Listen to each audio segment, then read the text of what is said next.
Olá, pessoal, sejam bem-vindos a mais um Papo Clia, o nosso espaço para conversar sobre psicologia, saúde e educação, com foco em ambiente corporativo. E hoje nós vamos falar sobre um tema que é urgente: saúde mental nas lideranças. Você já parou para pensar qual que é o impacto emocional de quem lidera? Como criar ambientes mais saudáveis para quem cuida das pessoas nas empresas? E qual que é o papel estratégico do RH nesse processo? Então, para essa conversa, nós temos hoje a honra de receber Francisco Cuesta, executivo com mais de 35 anos de experiência em gestão de pessoas em empresas como Samsung, Telefônica, Valeo, CSN. E hoje ele atua como sócio da Boyden, que é uma consultoria global especializada em liderança e talentos. Então, Francisco, muito obrigada por ter aceitado o nosso convite e estar hoje conosco aqui. Ana Paula, muito obrigado. Eu que agradeço. É uma honra estar aqui com vocês. Francisco, você tem acompanhado nas últimas décadas a evolução da gestão de pessoas, né? O tema saúde mental, ele sempre esteve presente, mas ele vem ganhando um novo peso atualmente.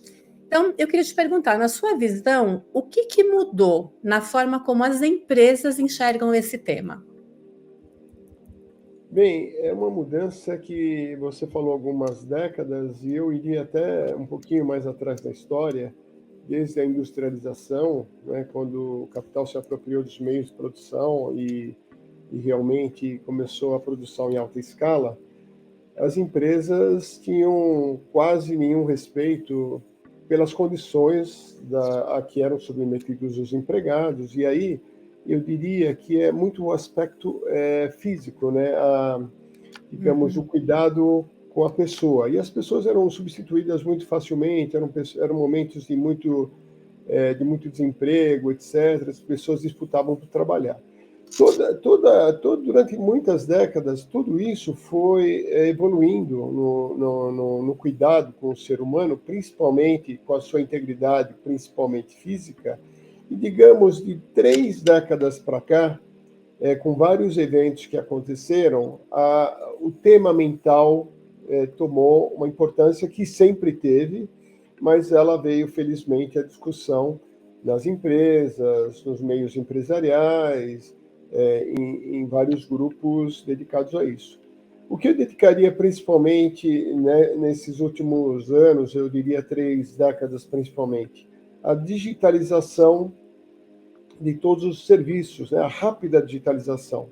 Em 3 décadas para cá, a massificação do celular como uma grande ferramenta, a princípio de comunicação, mas rapidamente transformada num meio de trabalho, numa ferramenta que dá muita velocidade, mas que demanda muita velocidade em você decidir, você responder, você muitas vezes é acionado em horários de descanso, às vezes à noite, etc, etc.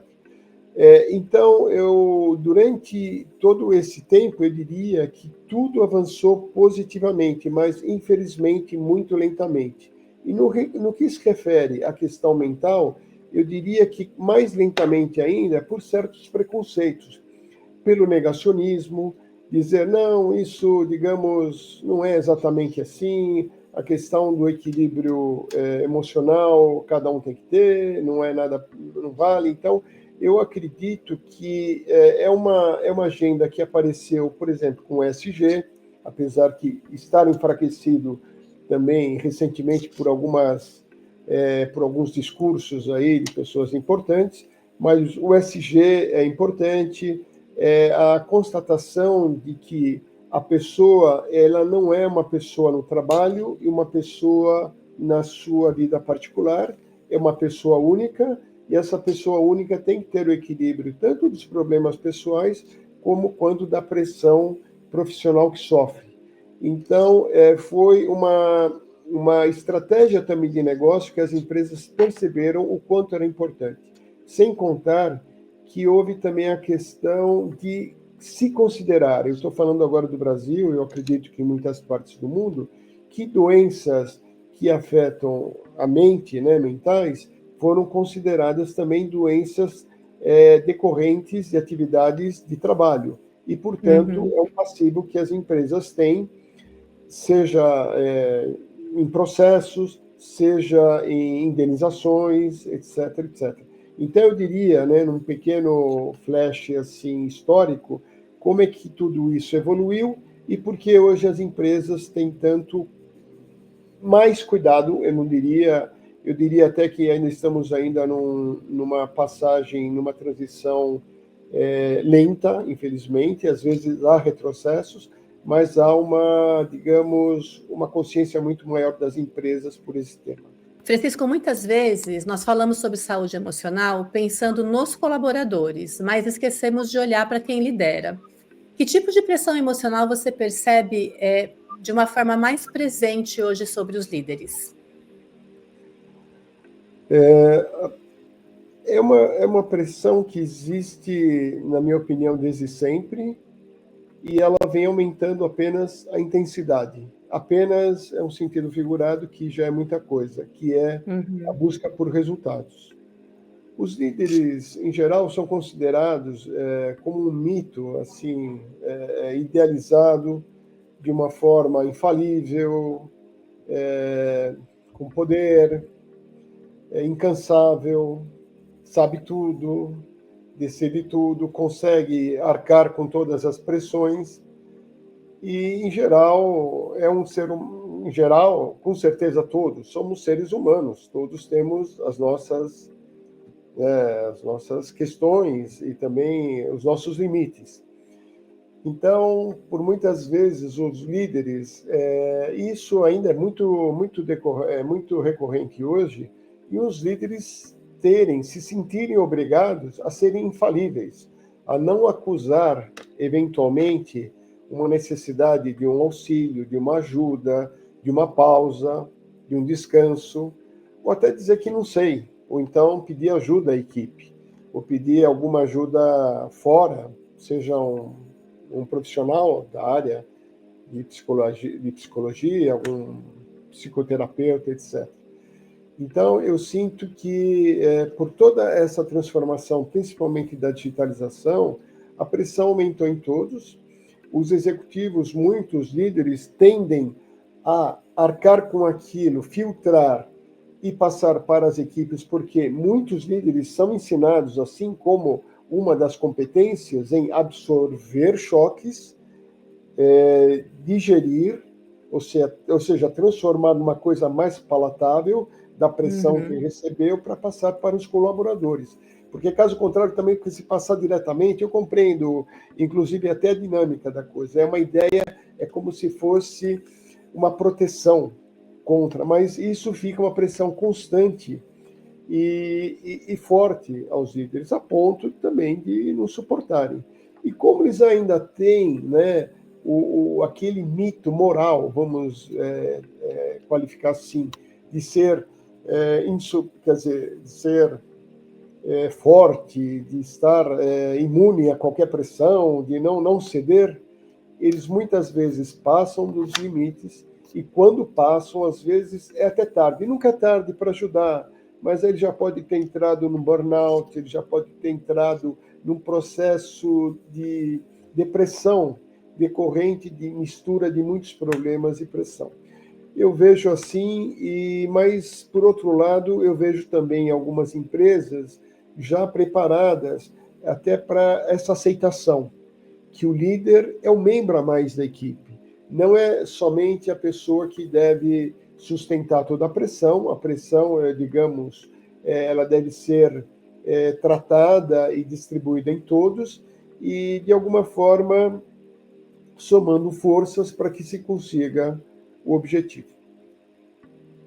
Você trouxe alguns pontos muito importantes que eu vejo também muito claramente, né, no nosso trabalho dentro da CLIA, essa cobrança por ser infalível, por ser forte, e o pedir ajuda muitas vezes vem como uma fragilidade mesmo, né?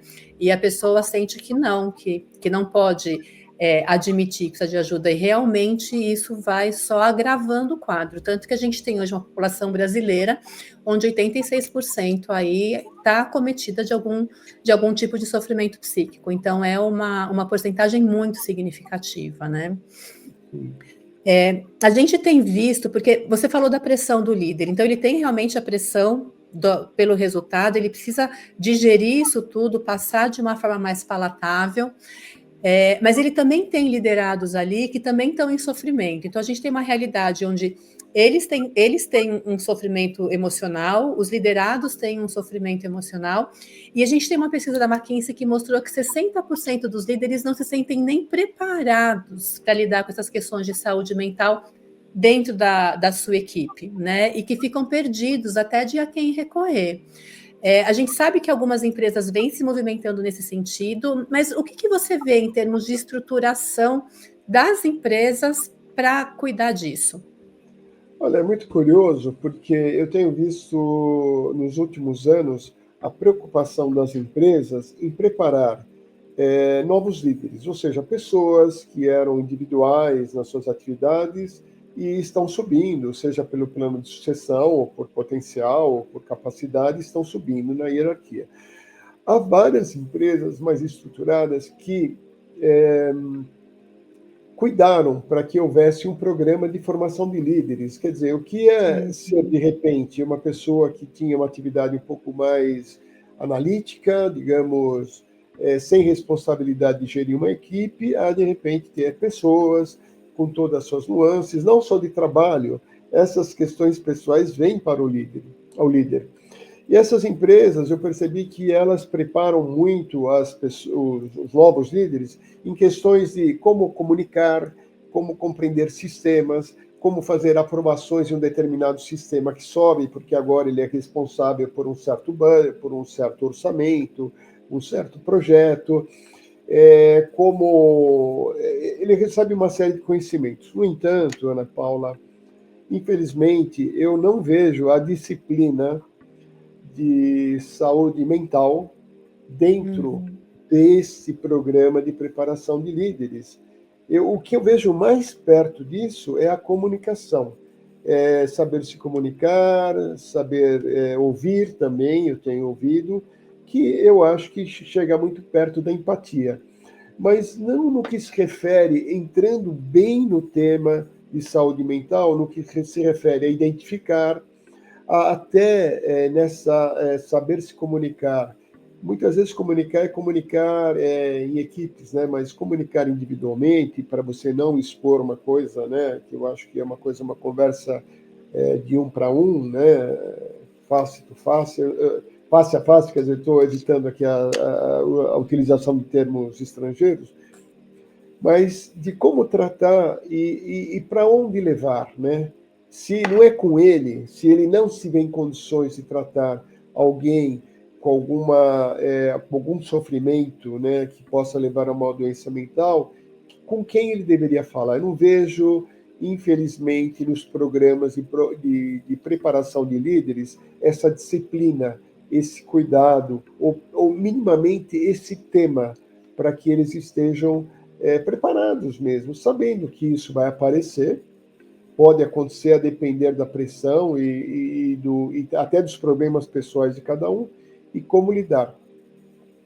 Então, é dessa forma que eu imagino que estamos hoje, entendeu? Eu acho que falta ainda oficialmente inserir este tema na preparação dos líderes. Os líderes atuais, que já são líderes há muito tempo, eu diria, tem que passar por uma reciclagem, obviamente, tem que passar por uma reciclagem e falar sobre esse tema. Infelizmente, algumas pessoas não mudam, é a realidade. Eu por ter sido uma pessoa tratar de RH e ainda trato com pessoas, eu sempre acredito que as pessoas podem mudar, mas talvez num tempo tão extenso que não faça sentido. Então, líderes antigos, infelizmente dizer, não é nenhum preconceito, não estou generalizando, mas infelizmente alguns são resistentes, se bem que eu já vi de tudo, pessoas muito longevas fazendo um papel fantástico e outros mais jovens também não acreditando no tema. Então, a reciclagem e o tema a ser discutido dentro da organização, na minha opinião, é fundamental. E não é só colocar no papel, ou colocar como valor, ou só jogar numa palestra e ponto. É realmente o top, a parte mais alta da organização praticar, falar, e isso aí ficar uma coisa suave, uma coisa fluida dentro da organização. Porque todos nós estamos sujeitos a uma determinada situação que venhamos sofrer isso. A partir da sua fala, isso só confirma uma percepção minha, né? Que é falar de saúde mental e cuidar da saúde mental dentro da organização é um viés da cultura organizacional que precisa começar a aparecer. E é o que você falou, né? Tem que começar a aparecer de cima para que esse cuidado vá se espalhando, né, para a base. Porque tem mesmo muita dificuldade e eu ainda bato na tecla de muito preconceito mesmo, né? Quando a gente pensa até em colaboradores que não estão em posição de liderança, o próprio medo em colocar algum tipo de questão de saúde mental, tanto para o líder e muitas vezes até para o próprio RH, com fantasias de que vai perder o emprego, de que, Sim. né, de que vai ser estigmatizado. Então, a gente tem ainda muitos desafios pela frente no que diz respeito a esse tema, né, Francisco? Temos ainda um grande caminho a percorrer. A minha alegria é que eu vejo cada vez mais, né? Outra vez, não estamos satisfeitos com a velocidade, né, da transição, da transformação, Uhum. mas gostaríamos, né, que houvesse um senso de urgência muito maior. Às vezes, até pelas condições, né, seja econômicas ou momentâneas, esses programas às vezes até saem, né, do ar, né, temporariamente. Vamos cortar, então às vezes esses programas, ou isso são as primeiras coisas, né? Por isso que eu digo que é a importância que o top management dedica a isso. Isso nunca deveria ser as primeiras coisas a serem eventualmente economizadas ou retiradas do ar, porque é inerente, faz parte, existe, é real.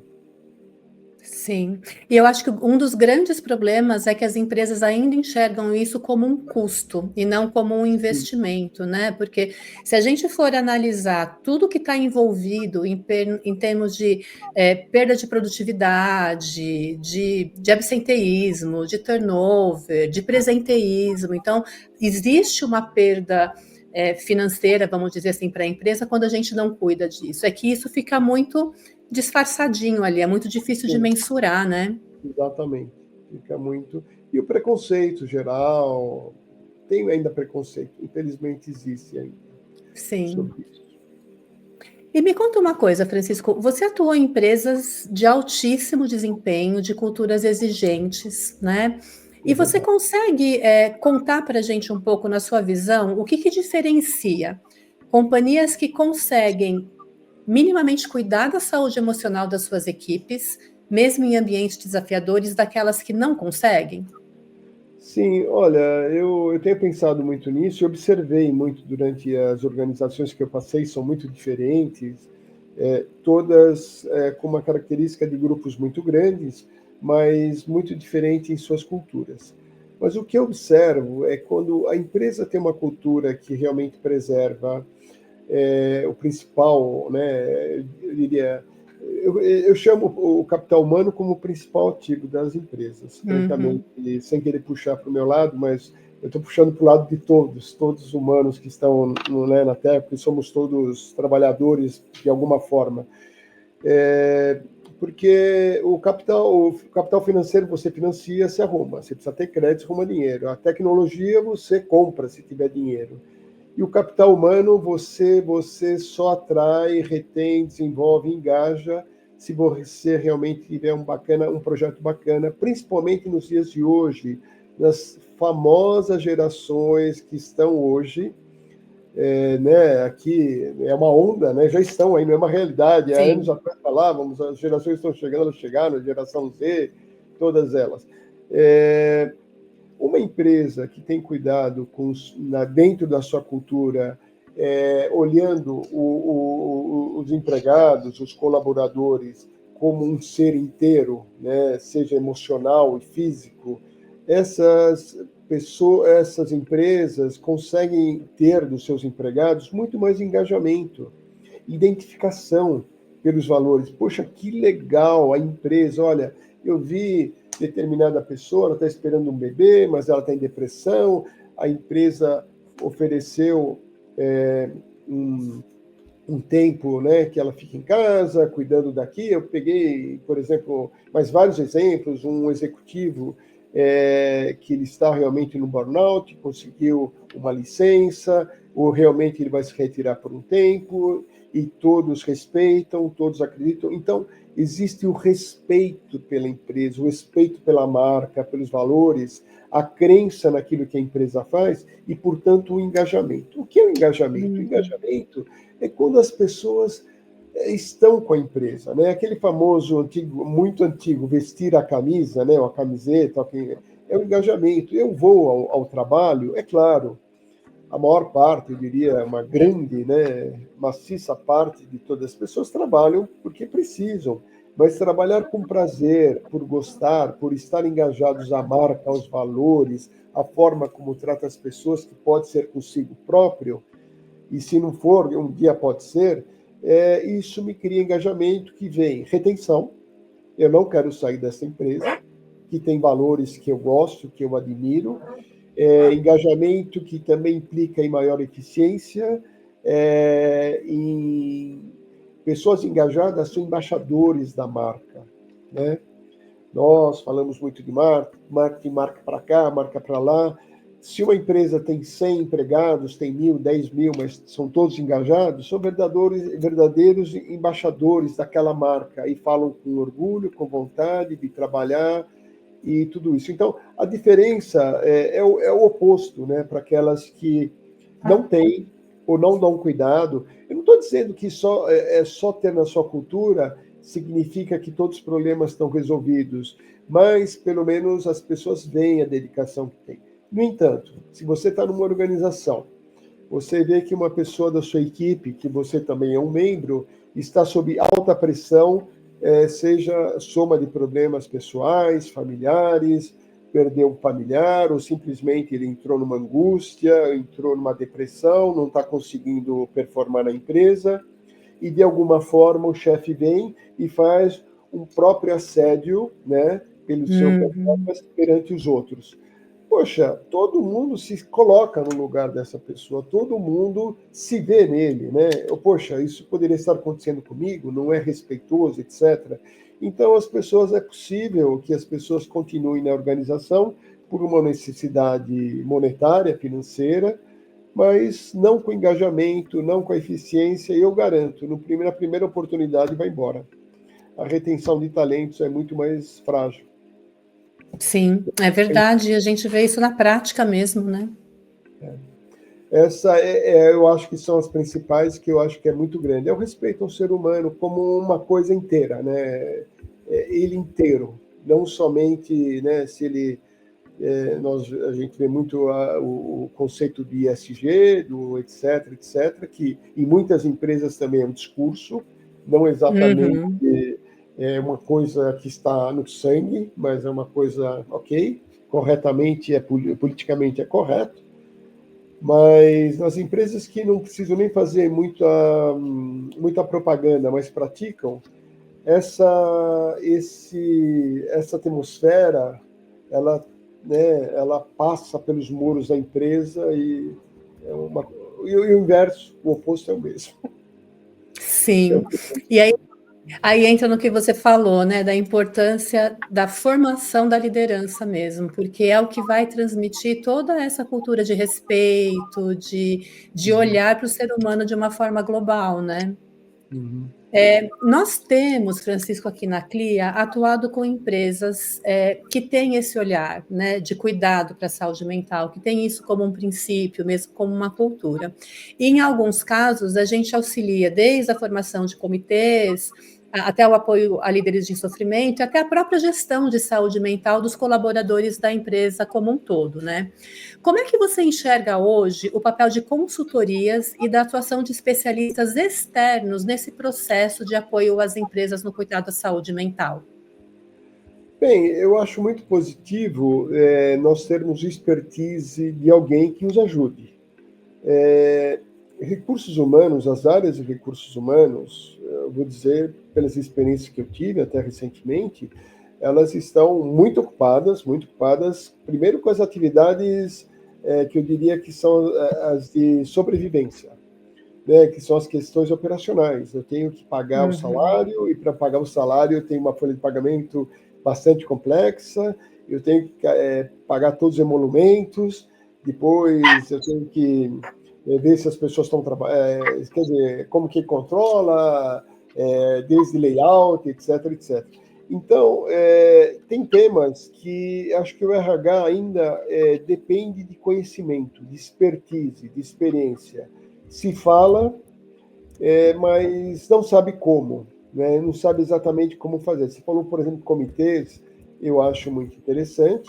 Eu, particularmente, criei comitês de pessoas em empresas, não comitês, digamos, decisivos, mas comitês de aconselhamento, que são muito úteis, mas, outra vez, esses conselhos, depois, na execução, na colocação em prática, é difícil, é uma coisa complicada. Então, eu vejo bastante útil esse tipo de consultoria, vamos dizer, de assessoramento, de consultoria, de ajuda, em como fazer isso, né? Outra vez, as empresas falam muito bem que promulgam a saúde mental, mas promulgam como, né? De que forma? Que instrumentos eles têm? Que liberdade em falar sobre o assunto existe, né? Uma vez identificado pessoas com esse tipo de digamos, de situação, o que é feito, para quem se leva, com quem se fala, como é cuidado, vamos dizer, algum tipo de confidencialidade, né? São assuntos muito sensíveis. Então, eu vejo uma grande possibilidade em empresas adotarem, né, se apoiarem e aprenderem com pessoas especialistas que têm. Como os RHs passaram por várias disciplinas aprendendo com especialistas, talvez essa seja uma jogada, digamos, muito bacana para acelerar e implementar, porque é uma questão cultural também.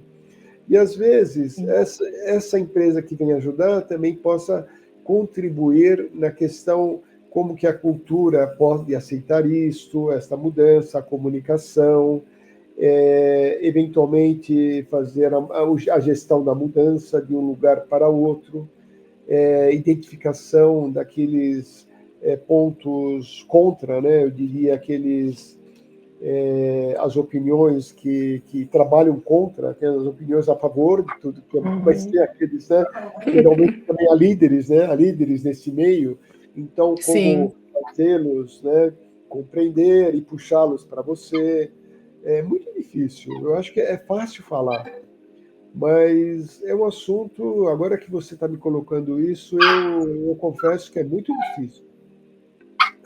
Sim. E, portanto, uma ajuda é muito bem-vinda. E é bem desafiador mesmo, né? Porque quando a gente fala de saúde mental, a gente tem hoje as empresas oferecendo uma série de benefícios pontuais, acesso à psicoterapia, né? Mas são benefícios que muitas vezes não são nem utilizados, porque não existe um pilar estratégico na organização que trabalhe isso para que os colaboradores usufruam daquilo que a empresa está oferecendo em termos de cuidado. Fica algo muito mais só constando no papel do que de fato algo implementado, né? E a dificuldade, eu penso que você foi muito num ponto importante. Como é que a gente implementa algo tão diferente que tem tanta resistência, né? Então, realmente, a gente percebe que quando vem uma empresa terceira, até na própria questão da credibilidade, do sigilo do que vai ser tratado, das pessoas que acabam se expondo eventualmente, isso fica muito mais confortável também. Sim, sim. Eu concordo com isso. O sigilo é importante porque, você sabe, não são todos que compreendem ainda, né? E Sim. alguns podem levar para brincadeira, ou criam memes, ou criam estigmas, ou põem um selo na pessoa. Não é nada disso. Todos nós estamos sujeitos. Exatamente. Somos seres humanos, como você Isso. mesmo disse, né? Você colocou essa frase, né, de que as pessoas são o maior ativo da empresa, e eu também acredito muito nisso. Mas a gente ouve muitas pessoas falando isso da boca para fora, É né? verdade. É verdade. A gente está aqui falando da questão de colocar a saúde mental como um pilar estratégico da companhia, estamos pensando um pouquinho do como as empresas que prestam consultoria, assessoria e serviço nessa área, elas podem colaborar nesse processo, né, de implantação disso. E aí, eu queria que você contasse um pouquinho como é que você vê o que poderia tornar possível o entendimento das empresas de que, de fato, isso é um pilar estratégico, né, para a própria produtividade da empresa.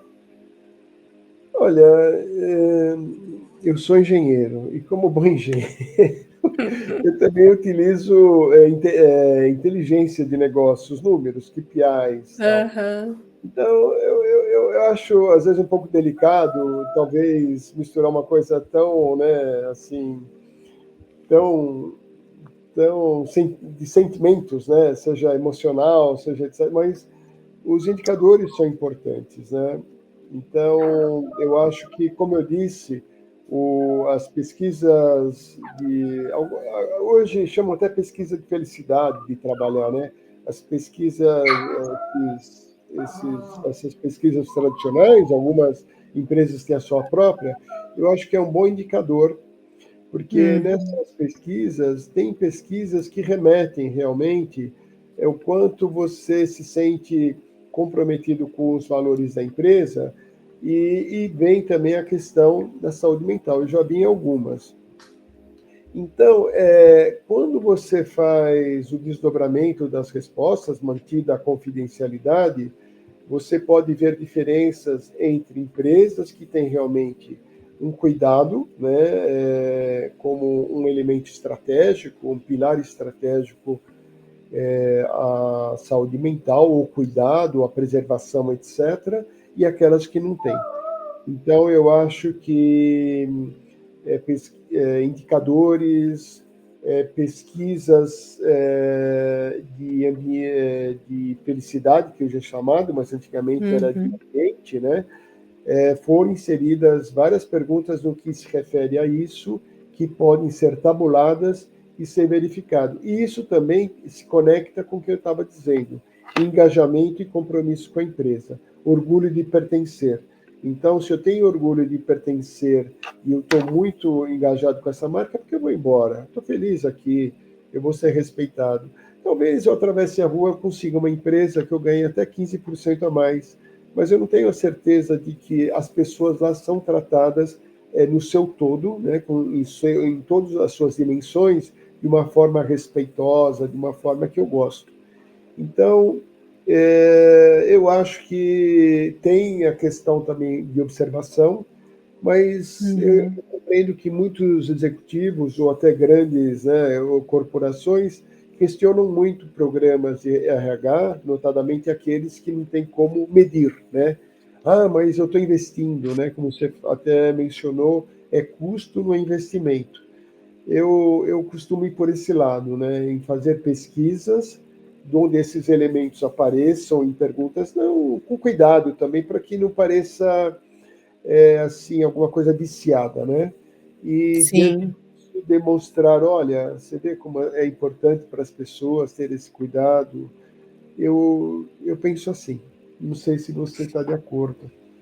Não, eu penso também. A gente tem trabalhado muito, inclusive, com esses KPIs, né? Apesar da gente não conseguir mensurar sentimento, mas trabalhando com avaliação de sinais de risco de saúde mental, avaliação de clima organizacional, a gente implementando antes e depois do programa para poder ver realmente esse impacto. E tem os indicadores que são aqueles mais diretos também, né, Sim, Francisco? Então, o próprio número de afastamentos por saúde mental, sim, o quanto as sim. pessoas, quando elas retornam, elas conseguem se readaptar ou elas se afastam de novo.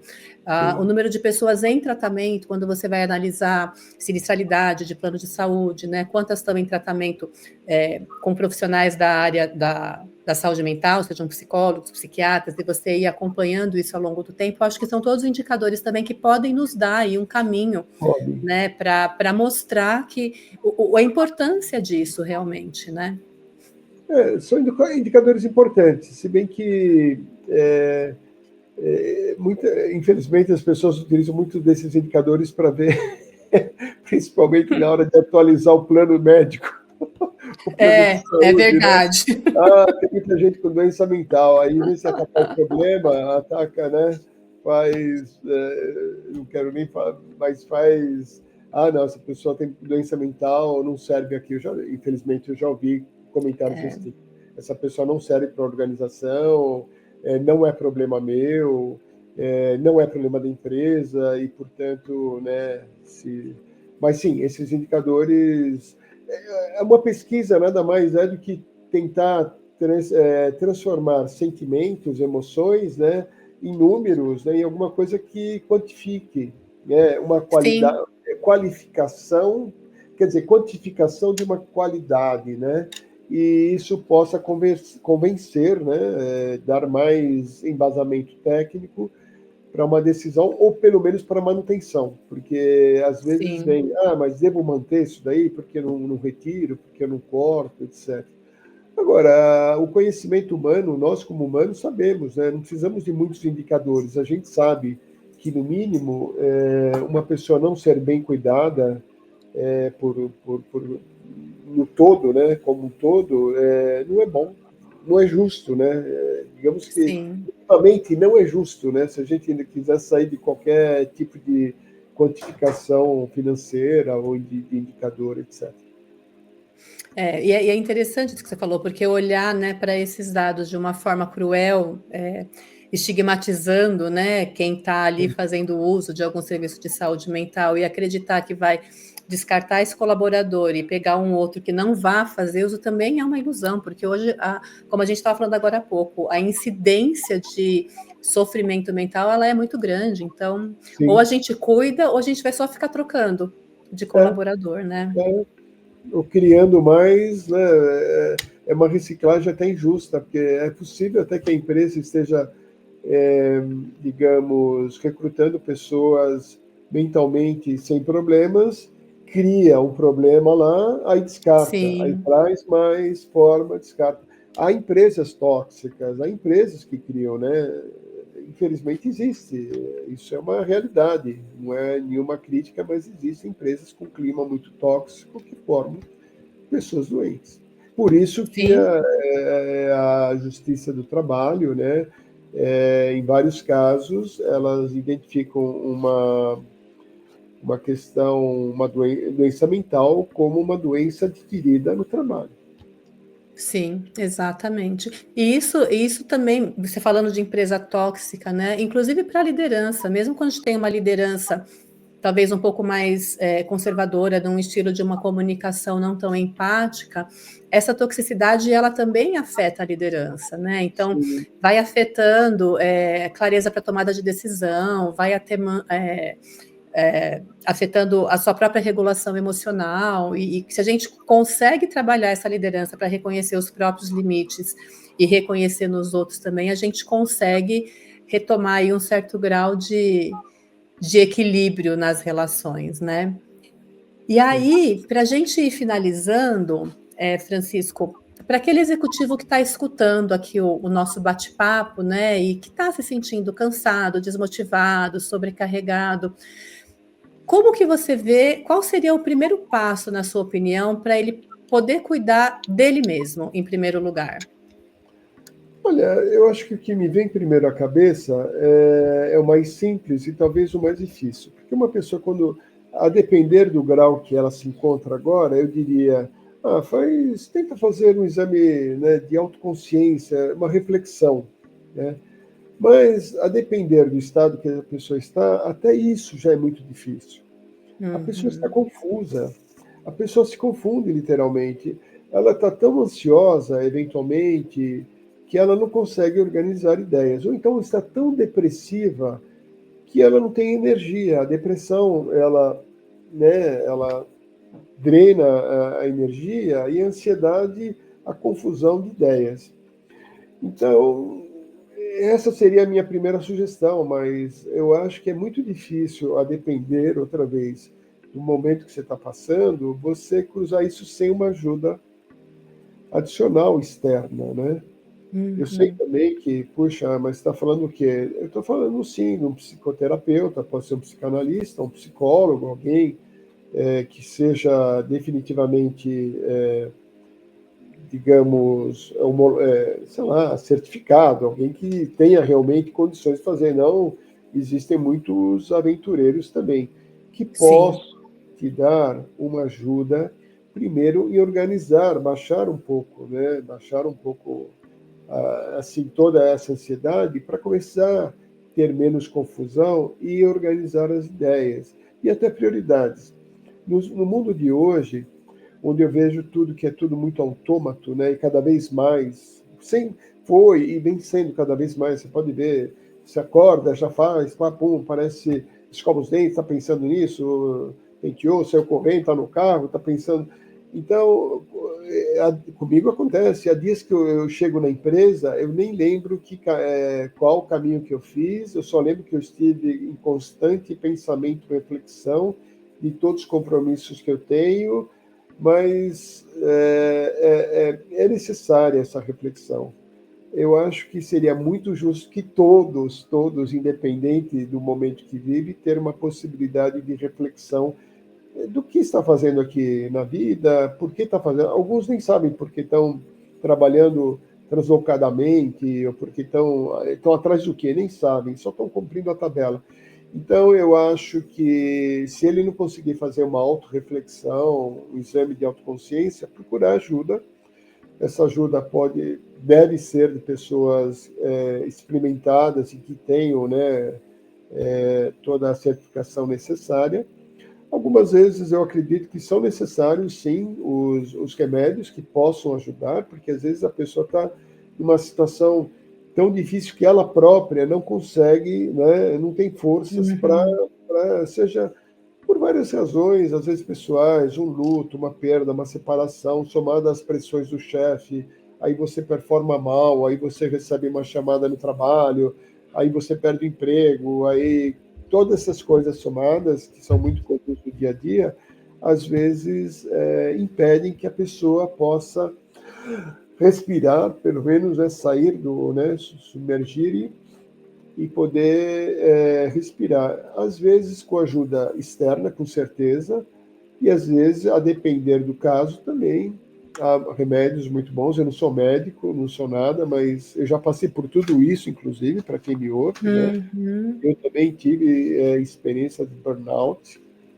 Eu tive que fazer uma pausa e não me arrependo. Eu fiz muito tranquilamente, se bem que eu acho que houve, claro, pessoas do meu lado que acharam que, sei lá, ele está ficando doido, o que é que está acontecendo com ele, né? E principalmente o complexo que havia antigamente, eu acho que hoje ele está muito mais reduzido, que quem fazia uma terapia, qualquer tipo de tratamento, era um louco desvairado, né, que provavelmente não tinha forças nem de cuidar da sua própria mente.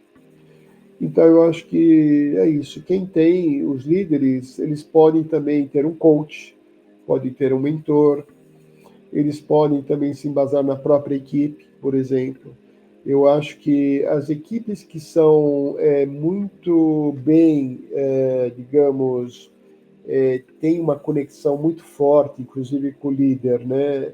Não estou falando de falar coisas exatamente de cunho muito pessoal, mas que elas têm autoconfiança entre si, muitas vezes a solução está do seu lado. É um amigo, Sim. né, um colega, e por aí vai. Então, eu acho que às vezes a solução está próxima, a depender do grau. Então, uma equipe também pode ser, se ela tiver essa consciência, ela pode ter esse papel de, né, juntar esforços e trazer essa pessoa para dentro. Não sei se eu me estendi. Não, eu achei fantástico. É um tema bastante interessante.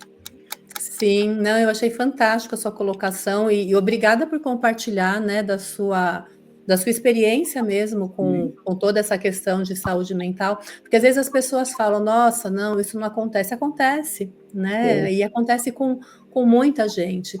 E isso que você falou da equipe, eu acho fantástico. A gente tem na CLIA a gente viu uma vez um estudo, né, que mostrou que 8 minutos de conversa às vezes ajuda a pessoa a baixar aquela ansiedade e angústia que ela sente que ela está explodindo, né? E então a gente adota isso. É difícil pedir ajuda, então não peça ajuda, peça 8 minutos, né? Porque isso pode te ajudar naquele momento ter um certo acolhimento e o outro a olhar para você e poder muitas vezes te encaminhar para tudo isso. Que tomar decisão sozinho às vezes é complicado mesmo, né? É verdade. Ai, que bom. Francisco, foi assim maravilhoso ouvir tudo que você falou. Eu acho que você une uma visão organizacional mesmo, estratégica e ao mesmo tempo humana sobre tudo isso que está acontecendo e muito realista, né? E fica Obrigado. muito claro o quanto cuidar da saúde mental, tanto das lideranças como dos liderados, não é só uma questão pro forma, né? É uma necessidade e é uma questão mesmo de inteligência organizacional. Então, muito obrigada mesmo pelo seu tempo aqui conosco, viu? Obrigado, Ana Paula. Para mim também foi um prazer. O pouco que eu posso contribuir, estou sempre à disposição e eu agradeço também sua atenção. Foi um prazer te conhecer, Ana Paula. Muito obrigada. E para você que nos acompanhou, a saúde mental precisa ser uma prioridade também dentro das empresas. E a cultura, como a gente viu aqui muito claramente, ela começa de cima e aí é que ela vai se espalhando para toda a equipe. Para saber mais sobre os nossos serviços, acesse o nosso site pelo www.cliapsicologia.com.br. Nós temos sedes em Santo André, Campinas e Piracicaba. E você também pode nos encontrar nas redes sociais, como CLIA Psicologia, Saúde e Educação. Até a próxima!